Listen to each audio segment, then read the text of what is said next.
Hello, coffee lovers. My name is Russell Volts from Lake City Coffee. And today we're going to talk about how to make the best black coffee that you have ever imagined in your life. It's a number of tricks to it, and we're going to go over 5 rules in making great black coffee. You notice we have here, we're using a French press at the moment. And that's just so I can show you the expression on my face when we take it. Just a virgin cup of coffee, nothing in it, no cream, no milk, no chocolate, no sprinkles, no caramel, no nothing, just plain old straight great.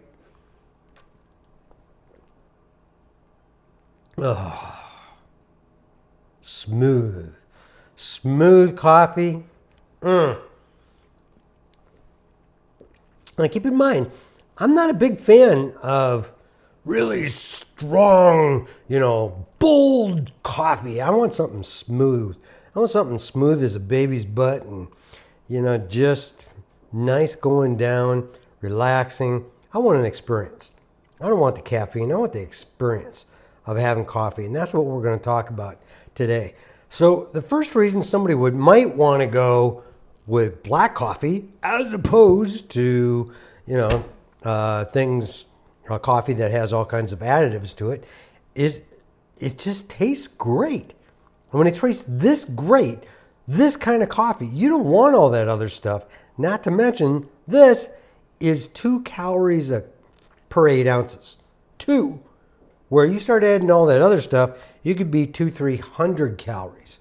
So rule number one is avoid industrial coffee. That means avoid industrial coffee companies like Starbucks for one, Hills Brothers, Maxwell House, GC. You can even go to Costco, Kirkland. They're all industrial coffee companies. In other words, they are doing huge batches. They buy the cheapest beans that money can buy, and then they blend them together. Now, granted, I know they're telling you that this is 100% Colombian. Do you know Colombia is about the same size as Montana? Can you imagine how much different Montana is from one end to the other, north to south, east to west? Same with Colombia, and the coffee's different. So when you blend those all together, what you're getting is a mishmash.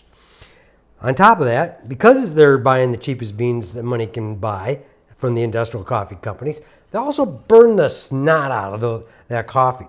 Why do they do that? So you can't taste how bad the coffee is. You might as well be drinking charcoal. Heck, save yourself some money. Go buy a 25-pound bag of Kingsford charcoal and drink that. You might as well. Now, here's another sad thing. Coffee, as soon as it's roasted, it starts oxidizing. And when it oxidizes, it gets bitter and it gets old and it loses its flavor and it loses any oils that might be in it. So old beans equals bitter beans. And sadly enough, a vast majority of coffee sold in the United States has been sitting in warehouses and on store shelves for months, if not years. Rule number 2, buy top quality beans. This is a tough one, okay? I always recommend single source beans. This coffee that I source and bring in are single source. That means they were all grown. All the beans in my bag of coffee has been grown on the same hill by the same farmer and picked the same day. That's called single source as opposed to a blend. Now, you're going to have to ask yourself what country or region you like your coffee from. Now, I personally don't like Ethiopian, but there's a lot of people that really do like it, and that's cool. Anything, if you like it, drink it. I always tell people. So, but start experimenting. Experimenting is the key to finding great coffee that doesn't need any additives to it. Now, here's the next big question. Where do you buy it? Where do you buy single source coffee that's really good, high quality, and that you like a lot? In the old days, I'd say go down to a local coffee roaster, not a coffee shop, But a roaster, they actually have the machine there. You can watch them roasting, so that way at least you know that it's fresh. It's not necessarily great coffee, but at least it's fresh, which is a long way towards having good quality coffee. So, talking about roasting, rule number 3, buy coffee that's been gently roasted. In other words, it's all about the oils. If you crack open a coffee bean, inside it's a little bit oily. Those oils have all the antioxidants, bioflavonoids, caffeine, aroma, and flavor. Without those oils, you've got nothing. That's why your local roaster or roaster like myself, you can buy off of the internet as well. Now, there's no guarantees there. There's lots of industrial coffee companies selling on the internet. But there are little guys like me that we roast low and slow to keep those oils there. And when we roast maybe white coffee, which is really kind of golden color. A medium roast would be a medium brown. And a dark roast would be a very dark brown, never black. If it's black, don't drink it. It's not worth it because all you're getting basically is charcoal. And the difference in flavor by having top quality beans that are gently roasted is night and day.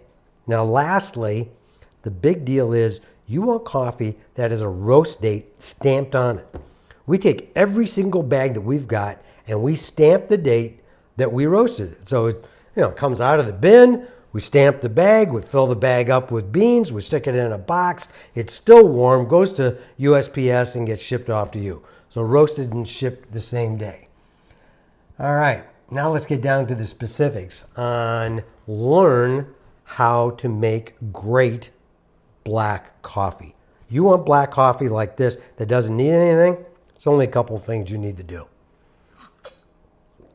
First of all, experiment.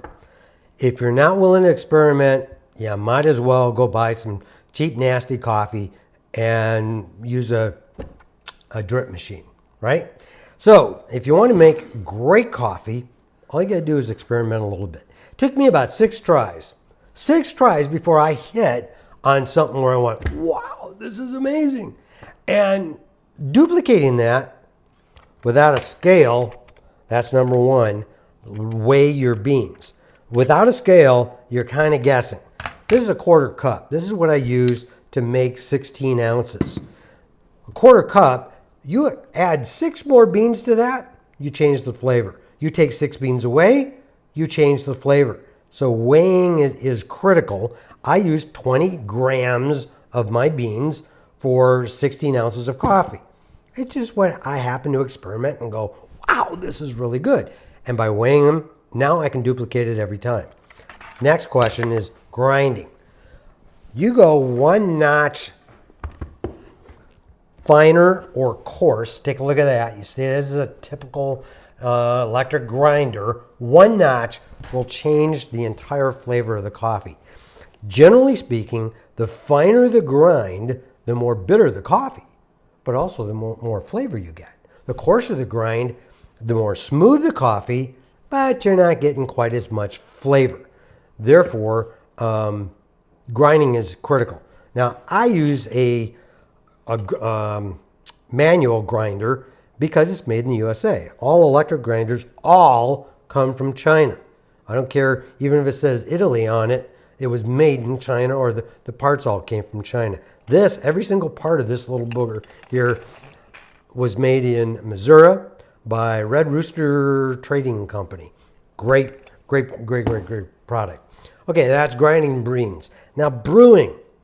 There's a lot of different methods. In fact, I have an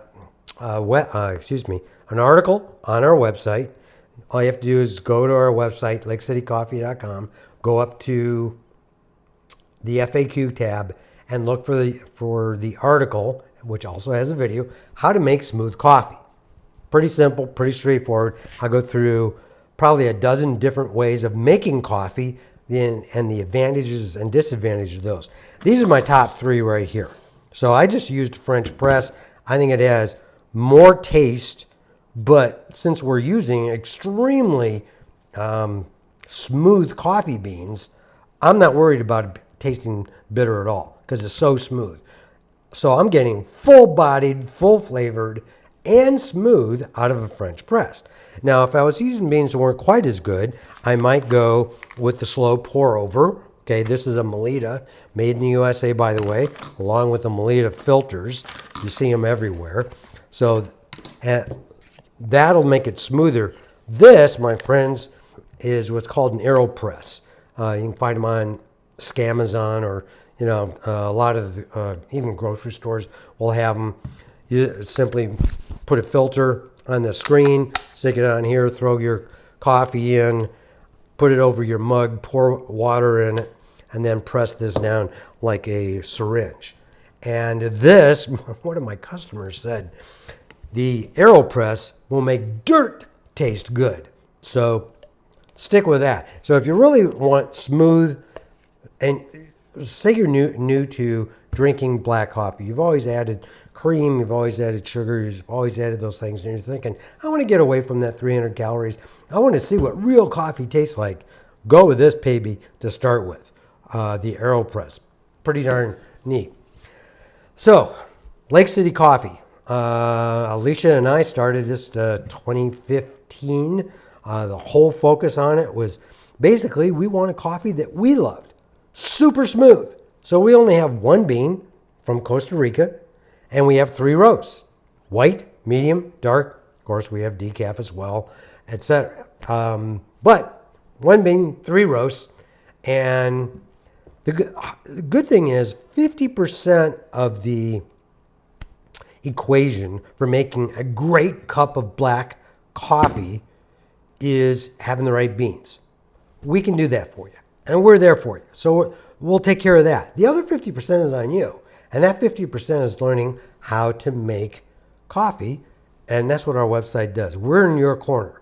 We're in your corner to answer questions. People email us, they call us, they text us, etc., wanting to know, hey, how do I tweak this? How do I tweak that? Bottom line, drink it black. You don't need all that other stuff.